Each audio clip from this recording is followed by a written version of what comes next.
Update po tayo sa pagkakaaresto sa opisyal ng DPWH Mimaropa na si Engineer Montrexis Tamayo. May ulat on the spot si Bernadette Reyes. Badet? Pasado alas 8, kanina umaga nang dumating dito sa Sandigan Bayan si Engineer Montrexis Tamayo kasama ang mga abogado at may kasamang CIDG.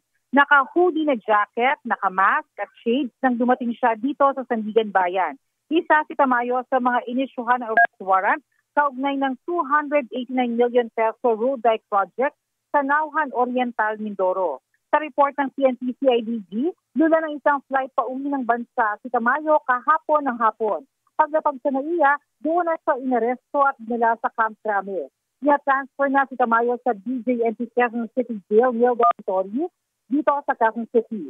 Nakaset ang arraignment at plea trial sa Martes, December 2, ganap na 1:30 ng hapon kasabay ng iba pang mga kapwa-akusado. Tumangging magkomento si Tamayo sa mga tanong kaugnay ng kanyang pagkakadawit sa flood control project. Connie? Maraming salamat, Bernadette Reyes.